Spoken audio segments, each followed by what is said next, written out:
Hi, everyone. Welcome. I'm Akosh. I'm the host of Airtime Webinars, a series of discussions with research product and, as of today, design leaders about the nitty-gritty details of building products. Now, today, my guest will be Naresh Shan, and we'll talk about using internal personas to communicate more effectively with your colleagues. A few things you need to know about Naresh is that he's the co-founder of DesignOps Aligned, which is an amazing agency helping product teams optimize their processes with design ops methodologies.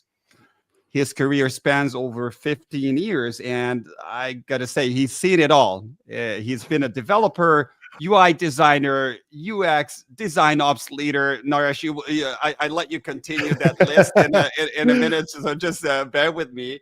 What is also very important that he's a fellow podcast host. He hosts a show called Design Ops Podcast, a very, very successful one.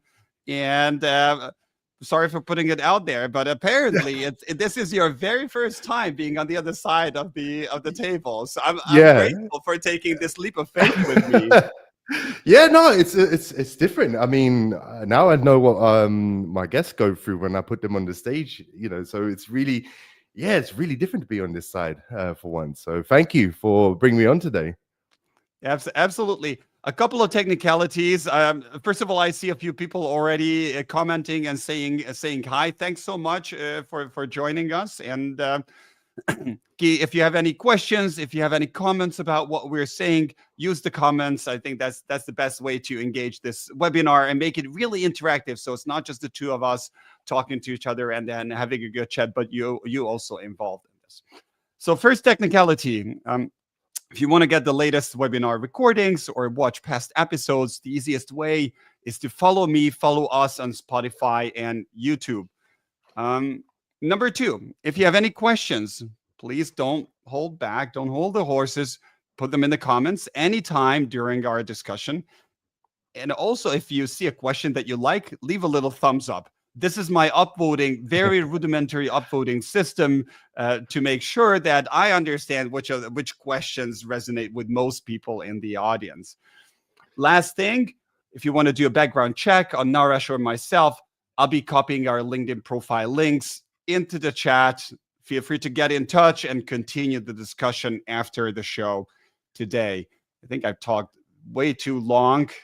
So now, let me drop this mic in a virtual sense, and Naresh, hand it over to you. I'd love to hear like all the things that you worked on and what you're doing these days. Yeah, so I think thank you for the introduction. I think you hit the nail on the head. 15 years, man, you make me feel old there. That's why I'm glad I'm wearing this hat to hide all this grace. But yeah, 15 years experience working in front-end development. UI designer, UX, then moving into building teams, managing teams, and then as of like just recently or last year, just created DesignOps Aligned, and it's been really, really great. So I currently live in Switzerland. I'm initially from South London, as everyone can tell from my accent. So I tried to hide it, but it doesn't seem to be working. Father of 5 kids, so that's also the reason why I have a lot of gray hairs, because 5 kids is a lot to manage, but seem to be doing well. But yeah, as mentioned, the DesignOps Aligned podcast done really, really well in this first season. So we've only been around since August, and we started the podcast at the same time. And recently, I just checked the numbers. We hit about 60,000 subscribers, so it's amazing. Yeah, wow. And I really put it down to all the credit goes to the guests that came on the show. I've had some really great, talented people who have just, been so receptive to come onto the show, and that's how pretty much it's grown so much. So please tune in. Yeah, we'll put the link in the comments. So yeah, you're more than welcome to do that. Naresh, let's cut to the chase and let's start our conversation with where you got the inspiration for building internal personas, which is Thomas Erikson's book called "Surrounded by Idiots." And in this book, oh, thank you. I'm just looking at. I don't have it on this bookshelf. I have it on the other one, so I'm positioned in the wrong way. What is important, though, is that Erikson describes various personality types. And before we talk about personas, developing internal personas, I'd love to understand what these personality types are and what are Mhm. some traits that allow any of us to easily recognize them at work. So I guess I think Ericsson broke them down into four different colors, and what he did was he kind of analyzed that each color had, as you mentioned, some form of characteristics. So the yellow one is kind of like a very optimistic person, very kind of like, hey, this idea is great, let's go with it.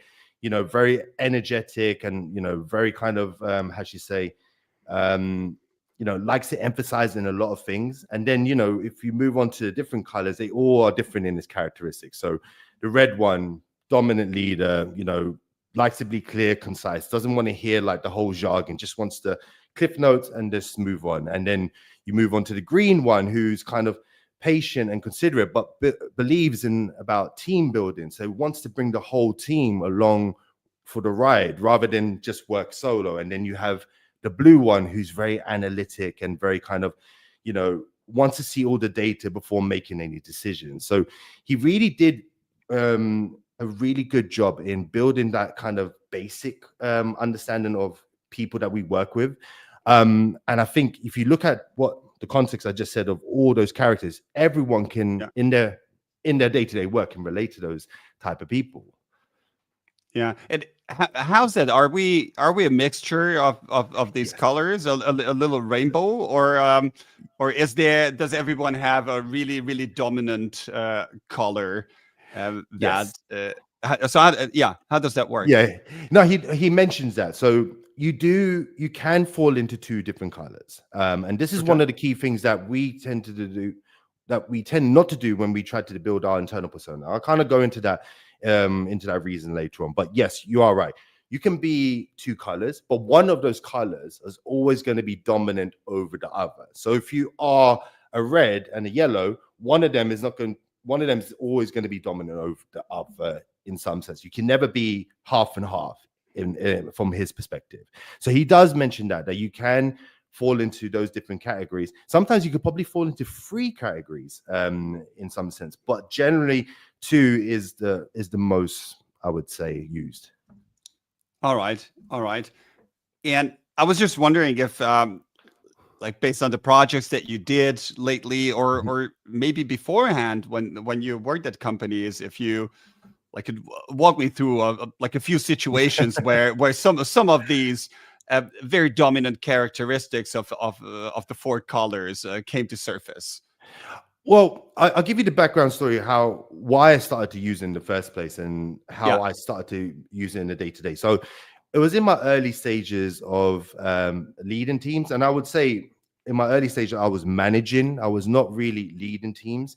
And so when I was managing teams very young, I expected that when you communicated with one person, that you should communicate the same with all. Or that Yeah. you should treat every single person the same. It's like having kids; you treat them all in some respect the same. Equally. No, Yeah, that's a part of equally. fairness that you're all, yeah, exactly. Yes. So I initially thought that when you're kind of building teams or managing teams, I've really thought that my communication should be the same. But then I noticed after time that it wasn't working. It wasn't really like I wasn't getting the best out of the team. I wasn't really seeing them progress. I didn't see them have job satisfaction.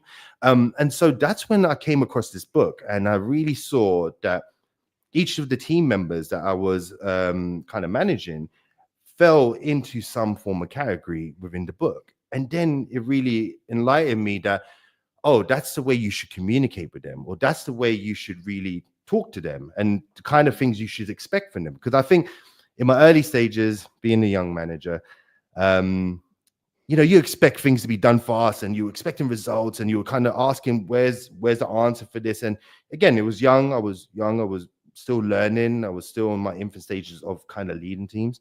But then I saw that when I started to use the methodology from Thomas Erikson, it really then gave me a better way to communicate with them, a better way to collaborate with them, and then a better way to really build team cohesion. So I started to label them just personally myself, like this person is this color, they should be The ready, the bluey. yeah, exactly. It really, and I done it personally, like myself, to help me become better in really leading them. And then I noticed firsthand after I had adopted this principle, I saw the team change dramatically. They felt like they're being heard. They felt like they were being a team unit. They felt like we're one team and that we are working together. And it also gives you key principles on how to pair up people. So if you know that somebody is a red, you wouldn't pair them up with another red.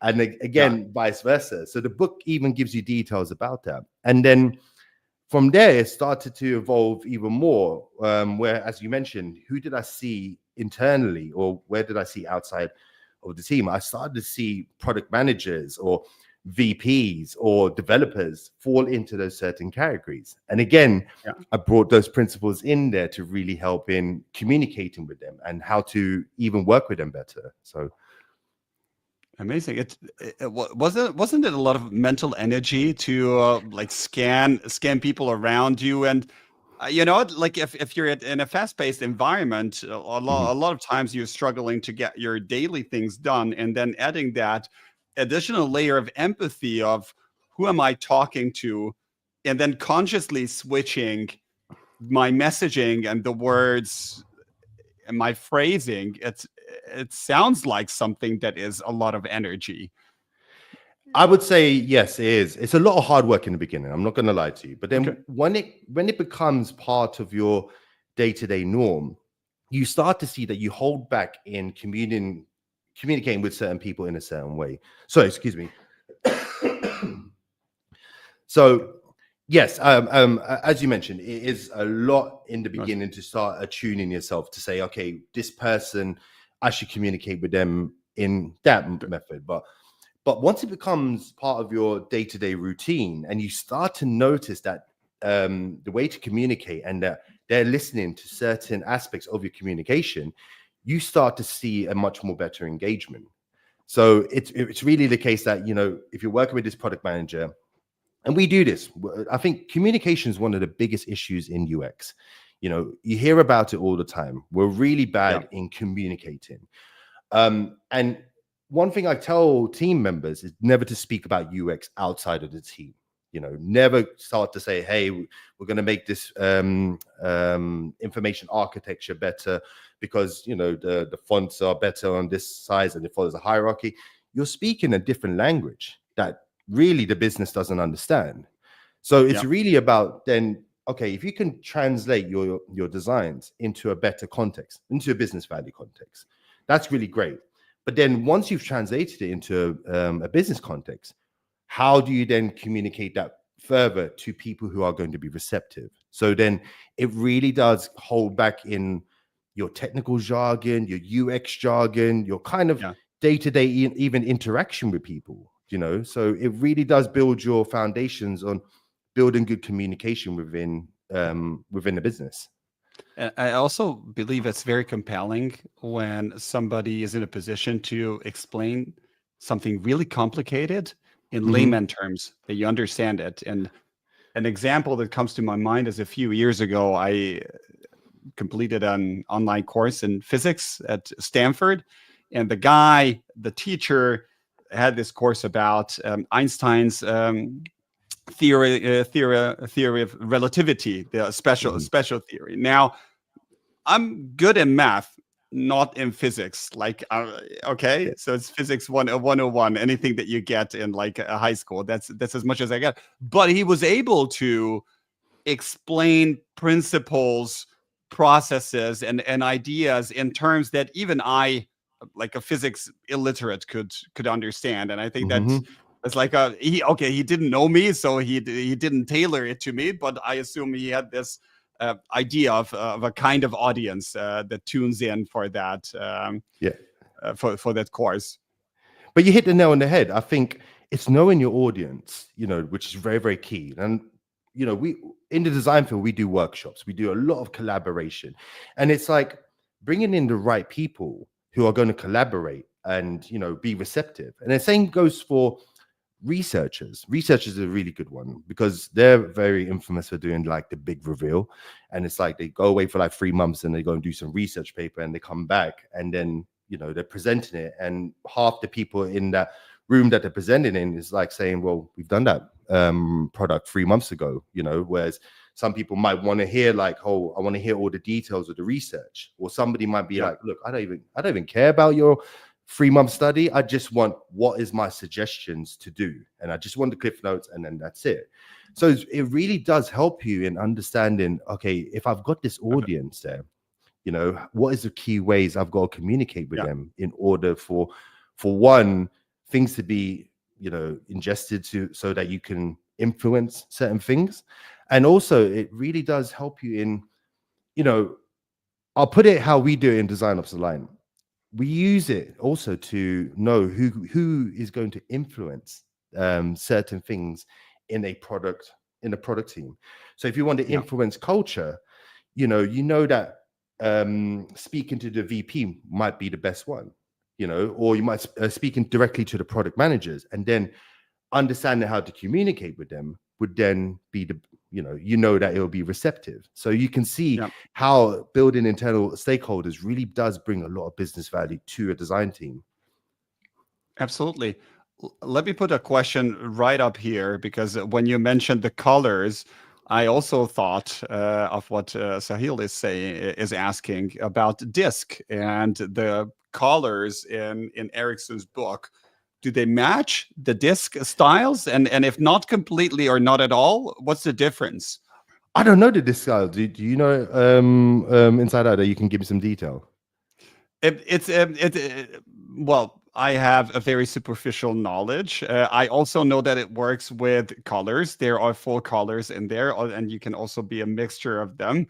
I believe the concept is very similar. If we're honest, like we could go back 2,000 years, and even the ancient Greeks identifies 4 different personality types, like basics that we have. So I think in terms of DISC styles, to take that question for Sahil, I take a wild guess here that the overlap is quite substantial, and it's just the authors taking their flavor and pinch, their seasoning on that and their personal experience. Yeah, I'll definitely delve into that, because I think if there is some similarities, again, it works in some sense that some people do fall into some form of category or some form of colorization, as Thomas Erikson put it. But what I liked about Thomas Erikson's methodology is he gives you really ways on how to not just communicate, but also how to work with these people. I think that's what the key thing that I took out of it, not just how they should be operating on a day-to-day basis, but it's also how can you engage with them? How can you give them constructive criticism? How can you say something without them being offended? As managers, this is one of the key things you got to do at the end of the year. And some people take offense by it.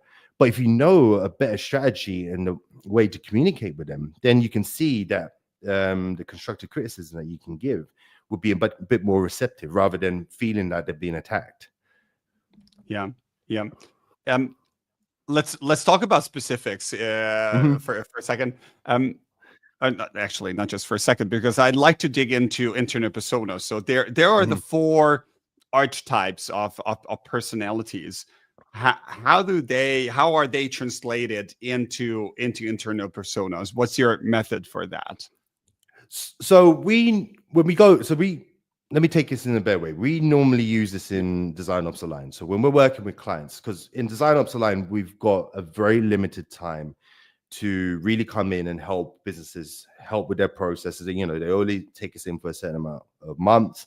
And so what we do with our personas is really like take some form of key demographics. And when I say key demographic, we don't make one of those kind of like, pretty personas that you see on the net, like, with all these little sliders and stuff like that. It just doesn't make sense to us. But one of the key things is that we kind of get like, well, what is this person? What's their name? What is their position? And again, one of the key things is how much influence do they have, and where do they have influence? So, for instance, if you're speaking to a product manager, they probably have a lot of influence in their domain, but they could also be involved in other domains, and they could have influence there. If you're speaking to your VP, he might have influence on the culture, but also he might have influence on the development team and less on the product team. So you got to really utilize it to say, okay, that level of influence is very important to the persona. Another key thing we also add in there, and I look, it's something that me and my business partners always go back and forward. We always put what device these stakeholders have. And the reason why we put that is, if your product manager is looking at, your web application on the iPhone 6, you got to make sure that, you're catering to the iPhone 6, even though it might not be on your browser stack. It might be only like 1%. We put that in there to make sure, because we know that all product managers will look at their phone, they will look at a tablet, or whatever device, and they'll say, hey, this is not working for me, even though it's nowhere on the dev stack, it's nowhere on the browser stack, it's nowhere on the device stack. But we put that in there as key information, because they'll be up in the middle of the night messing around with your application, and they'll message you and say, hey, it's broken. And as designers, that issue's been in that backlog for over 6 months, but the product team have not pulled that up. So those are the key kind of demographics we put in there. And then one of the other things we try and also put in there is, again, what is the color category that they fall into? How do we then communicate with them? What are their kind of pain points? What are their goals this year? Because those are the key things that are going to help you to understand that if they've got certain goals within their year, you got to tune your design features to those goals. If they're saying, hey, we need to get a lot more conversions in this part of the application, you're saying, hey, we need to make the UI of our customer interface much more better. You can see where there's divergence in where goals are. So you really need to understand their goals and where they're trying to aim to. And then another thing is challenges. What do they experience on a day-to-day basis? And it's not something I would say you sit down with them and ask all these questions and then start writing out. I was just about to ask how you get the data points for that.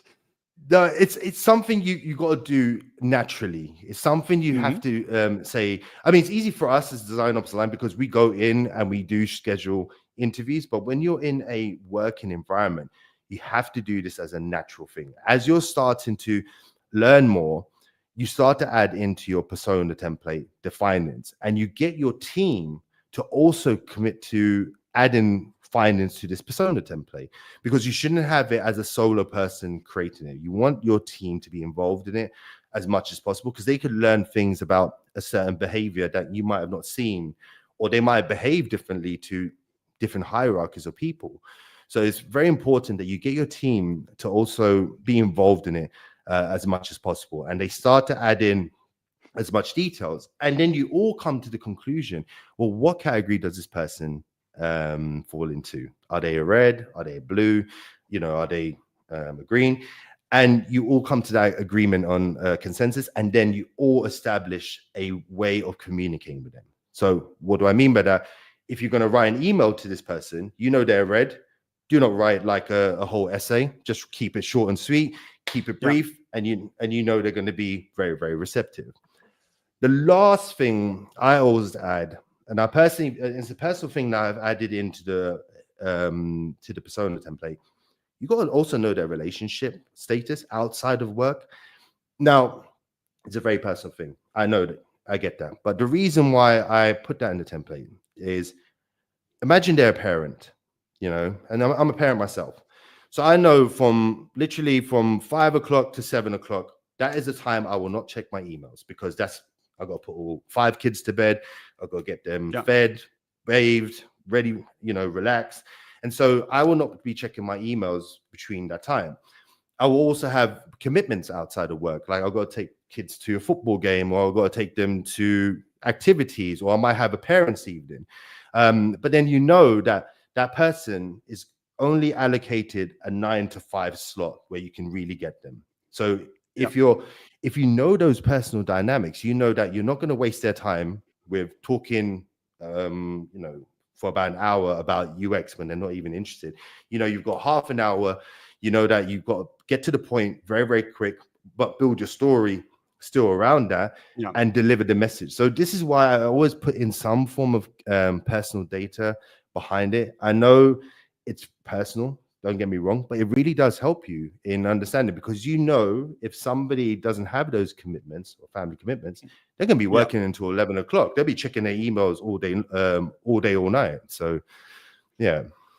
Building on your last point of personal communication and time plan of the other person, my personal experience is that it goes even further. I have an amazing relationship with my co-founder. We've known each other pretty much since birth. But early on in building airtime, I realized that, there are certain time slots that I happen to work and he's not. And it's not just that he doesn't read it. He was even irritated that I'm disturbing his well-deserved me time or time with his friends or others. So it's not just that your message doesn't go across, but you can even create barriers for yourself with that other person, because there's this accumulated frustration that you're bugging them with the right content at the right time or wrong time. No, you hit the nail on the head. Disturbing people's personal time, I think, really does rub up people in the wrong way. And again, I think me and you both are parents. I saw you posted up something about your you have 2 kids. Day. Yeah. Oh man, I can't remember the days I had 2 kids. It was a different lifestyle completely. We're not going to make this into a competition. Okay? No, definitely not. You won. But you can already see that the time that you have with your family is very, very special. Everyone says you should spend time with them. And a lot of people who are in that situation in the business context, tend to say, well, look, my meetings days are packed. I need to pack them, thoroughly to make sure I get the best out of the day. And so when people come in from a design perspective, especially in design teams, and you get that half an hour with that person, and again, if you didn't know the context of what category they fall in, it's like shouting into the void. You've been able to get time with that person, but really they're not digesting any of the information that's given to you. So if you really know how they want to be communicated, you can get at least about 60-70% of that information over to them for them to digest. So so in this is like a card, with various fields like demographics, challenges, goals, personal relationship with that person, and then you would make a list or put some post-its with names on it who in your vicinity falls into I'm putting words in your mouth, but I'm just trying to imagine how it works in practice. Well, we tend to make it as a Word document. I mean, people can make it into these pretty attractive things, but for us, the reason why we keep it so simple and so rigid in some sense, and it is just a Word document, is because things change so rapidly in business. Somebody might leave, somebody might get hired, somebody might get promoted, and so things are constantly changing. And I think we make a bad, and I'm sorry, this is just me just saying from my experience, I think what happens to artifacts like personas, customer journey maps, and you name it, they tend to go on a shelf and build up dust. They never get revised. Or if you have a good team that do keep that updated, generally my experience is that once these personas are made, they're just kind of shipped and that's it. It's kind of stuck on the wall. But going back to your thing, I have done these personas. I like transparency. I don't like to hide stuff. And I don't like to hide things like, oh, this is only for the design team. So in my experience of showing these personas to the people, I have actually had great reception, because they're like, hey, how did you know that's the way to communicate with me. And how did you, sometimes I would say 8 out of 10 times we get it right, but they Yeah. really get receptive and they're like, wow, that is exactly what we need. And we've seen other teams try to adapt it across other, but Nice. it becomes a mishmash. So I do like that transparency. We do show the persona. Again, we don't write anything rude, like, oh yeah, he spoke to me like this. It's like, hey, his way of speaking is very direct. He doesn't, sorry to use any bad words here, but he doesn't BS. He's very down to the point. Well, this person likes to see a lot of data before making a decision, etc., etc. So you make sure when your teams are getting involved in this, you don't write any derogative kind of comments, because you do. Of course. Yeah, at one point somebody will access that document, see a picture of themselves up there and be like, well, what's this? And so that builds a lot of problems, in my opinion. Yeah. But what you described sounds to me almost like a viral product, in a sense that as soon as you put it out in public and you start sharing it, you first of all start a dialogue and you build appreciation from others that you thought about how they want to get information or updates. But at the same time, if you have that, it's like, I don't want to be the one who doesn't use that. Like, I also want to be conscious of how I'm communicating, so I can easily see how this initial node in a company using internet personas can like create other ones and then multiple teams adopting it. Yeah, I mean, let me take 2 steps back. Where you just mentioned we don't make it public, like so you can see it on like a Confluence page or stuff like that, but we do keep it in our repo. But when I say we make it public, we make sure that we have a meeting with that person and we present to them, hey, this is our perception on how to work with you. Are we going in the right direction? Do you feel like we've added something in there? And I would say 10 out of 10 times I think the only person who kicked up a fuss was one VP. He said, well, why did you use that profile picture of me? I have a better one on LinkedIn. And he was actually pretty receptive by it. But most people that we've shown these internal personas have been that you have hit it onto the point, literally, word for word, that you put there. That's how I want to be worked with. That's how I want to be communicated. That's when I want to be brought into a workshop. This is when I want to know about a research readout. And it really does help. As mentioned, it doesn't just help you in communicating. When you do a workshop, who to pair up. You can say, well, based on the knowledge we have from Surrounded by Idiots, these 3 people will work together because they're all different colors. If you put like a red and a red together, you're just going to end up with nothing, so it really even gives you structure on how to do that. I see. I'm also looking at the clock and just want to open the floor for the audience. If you have any questions, put them in the chat. I'll make sure to send all the balls in the direction of Naresh, and we'll cover them.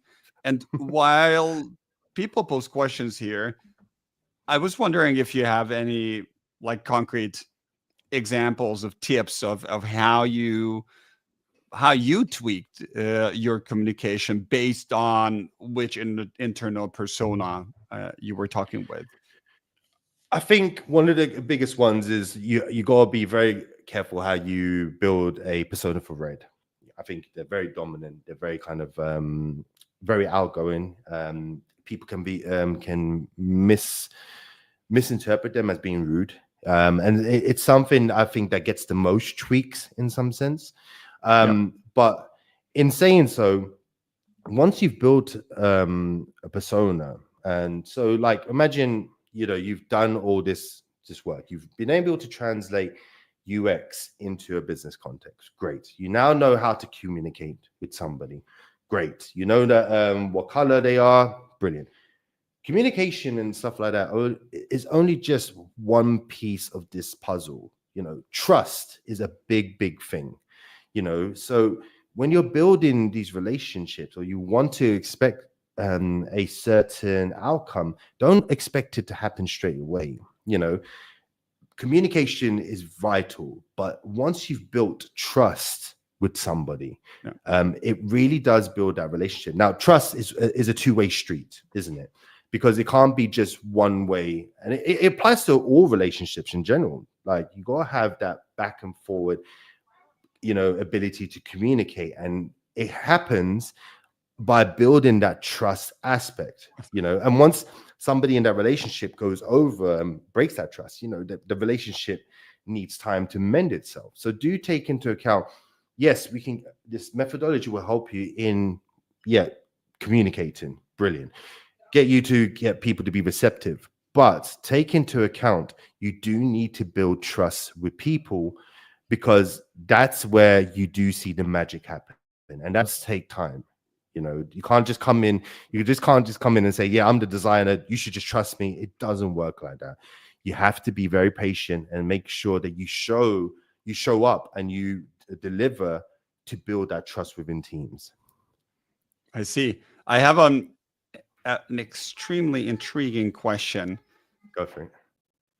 And I put it on the screen. And the question is, like, shouldn't one show up as their authentic self instead of adapting to others? And I think this goes to the very heart and the essence of our discussion. What are your thoughts on this?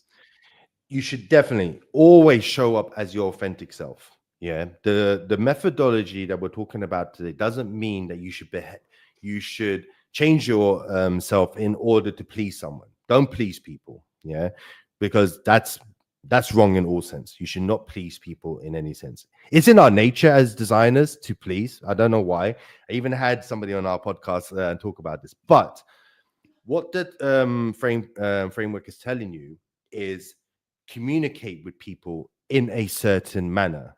What do I mean by that? So if you're a UX designer and you're trying to present your designs, you know that these people in the audience are going to be receptive when you show a certain amount of information. They're going to be receptive. Let's take the blue one. If you show a lot of data to the blue person, they're going to be like, "Oh, wow, I can see everything." Whereas somebody who's red is going to be like, "Well, I don't really care about this data. I just want the suggestions of where you're going and what you're doing." Yeah. So it's about being authentic, but changing your communication and what you say. Because as mentioned, nobody gives a damn about UX outside of the UX team. That's the truth. Nobody cares about it. In my experience, if you start to speak UX jargon, people tend to go different ways, because the business language is completely different to a UX language. So in answer to the sales question, be authentic. Just reframe your communication with the different types of people that are in the audience. Yeah, I really love the examples that you brought about red and blue. Give me the data. Give me the executive summary. Do you have some more of these? And I know I'm throwing cliches around, but it's still, I think this is something very practical and something very tangible, how we can start thinking about tailoring our messaging to an audience or to a person. So when I give you an example, like, are you talking about like people that I've worked with in the different colors and how they've helped influence certain things, or? That's also great if you have some stories that you can share. I'll be here. Oh man, for a long time to listen to them. So I've got so many. So let me start with one. I think we had one of our clients who, came to us and said, "Hey, I've been trying my best to change the culture inside of UX and design teams, and she's been trying for months, years, nothing's changed." And we then found out, well, then who are you speaking to? And she's like, "I'm speaking directly to the product team." And we're like, well, there you go. You're not speaking to the right people that are going to be influencing the culture. So then what happened is that she then switched up her game and started to go to the VP. And the VP followed a certain criteria or category. And we said, when you speak to this person, and she was very lucky because that person was a yellow. yellow, a very optimistic person. But he had not known what a UX team can do. He in his perception, he's always been thought that UX are just people that get involved in the UI, just create the pixels, and that's it. And once she got involved with him and started saying, hey, we can do more than that. We can learn more about our users. We can, give you data about how people behave. We can help the marketing team with branding. It really opened up his eyes because he had not known that. And you can't blame him for not understanding what a UX team can do. So you can see she's used the context. She's really made the influence, and or she really spoke to the person who then made an influence on a culture. So that's just one example that we So can. you're just paraphrasing what you're saying here. So you say that a yellow person is someone curious. So if you like, Yes. if you throw something new at them, they will not be appalled, but rather drawn to that novelty, and be your partner in exploring or working on that. Which is Yeah, like, absolutely. if you're looking for an ambassador for your topic within a company, then I guess yellows are your natural targets. Yeah, but they're very rare to find. Just to let you know, they're very, very rare. Yeah, they're very rare in the sense because they got a lot of energy. They're very optimistic. They want to drive these ideas forward, and they're the best when you do come across them, but very, very rare. The ones that are very common, in my opinion, that I've experienced in my time in DesignOps Aligned in my career, the blue and the reds are very, very common. Very, very common. Because again, the blues are very data driven, very analytical, and they want to see a lot of stuff before being involved in the idea. But blues are the best ones to really help you get to a product backlog. Now, I know we're short for time, and I know we can't speak about this, but I have a whole discussion about this in general. A lot of design teams don't contribute to a product backlog. They're mainly there as execution. They get told, this is what we're going to be working on for the next 3 months, and this is what we have to deliver. But if you are able to influence people who are going to be involved in a product roadmap and in a planning session, and they're blue, you show them the data that you found, and they're very, very in tune to that. They're very in tune that all the findings that you found, and they will listen to you to really say, okay, let's get this idea into the product backlog. And they become more of a partner rather than seeing UX as a tool. Yeah. Are certain roles, do certain roles tend to be a typical color? Because my thought, as you described this scene, was that, well, product managers work a lot with data. So my instinct was, product managers are not all of them blue, but maybe they tend to be blue. Is that like, am I just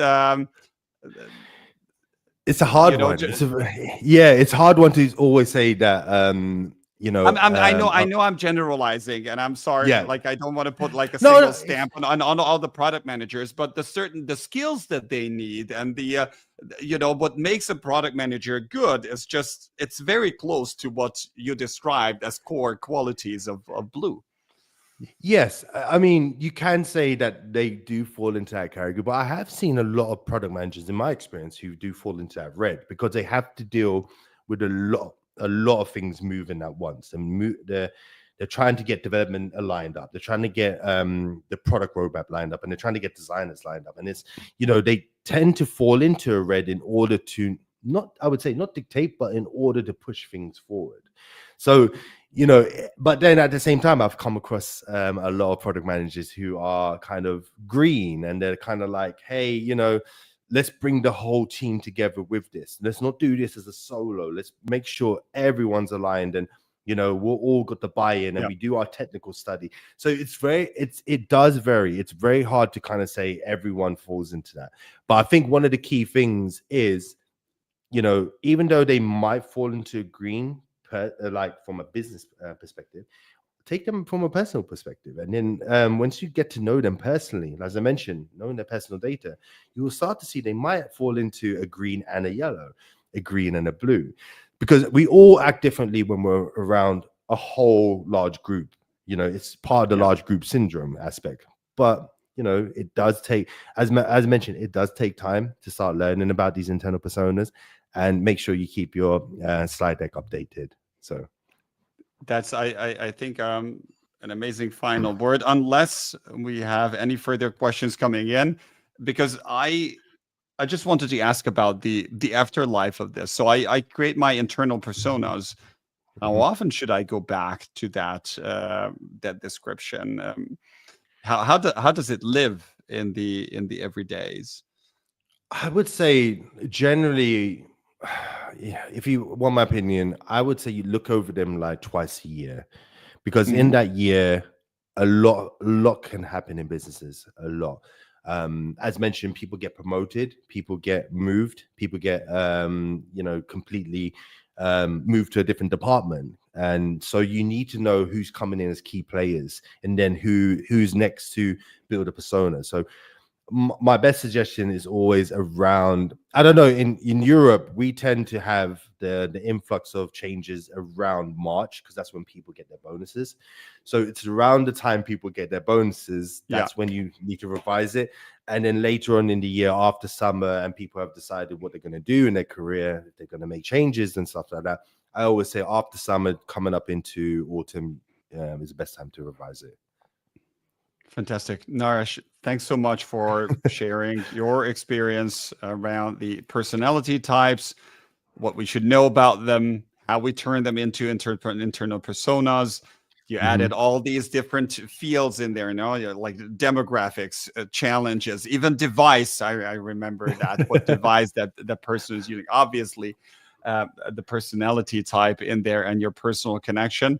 I'm indebted for all that wisdom that you shared. Is there do you have like a website or a blog, something where if someone is interested in exploring how to do internal personas, maybe you have some assets, maybe you have some Yeah, templates yeah. that you can share with the people? Absolutely. I think we can provide you our base template that we use in DesignOps Aligned. We can put them in the show notes when you release this, if you're going to release Oh, it for later. fantastic. Yeah. Yeah, If you want let's to do that. message me, yeah, if you want to get in contact with me, please do. Get in touch with me through LinkedIn, Naresh Shan. Just please message me. I'm more than happy to share all of this stuff. And also go to our website if there's anything there that you want to know more about, please get in touch. And our team is really, really great. We're very open to share as much as possible. We hope that people do use this. And again, take into account, we before we just wrap up, we make personas on our end application. That's the whole point why personas was really embedded into UX. So, and you can Yeah. see with building external personas, it helps you in building the visual content and the right content and the tone of voice, etc. So you can see if we're doing that for external users, you can build a persona on any person, and you can see how much advantageous it can be. And again, we will give you the template, but tweak it to your best advantage. It doesn't mean that what we give you is set in stone. You change what you think is going to be valuable, but what you want to get out of it is a clear way how to communicate with people, what color they are going to be, and how to work with these people. Because in my opinion, it will help you show the value of design to businesses. Amazing. Naresh, appreciate that you were Hey, here. Thanks for the audience as well, for the questions, for listening to us. Stay tuned, and I wish all of you a nice evening. Naresh, I won't be keeping you. I'll let you get back to no, your thank kids. you. I'll do the same things, and see you guys. See you, Naresh, around, and see everyone in the audience around. Take care. Pleasure. Thank you. Bye bye.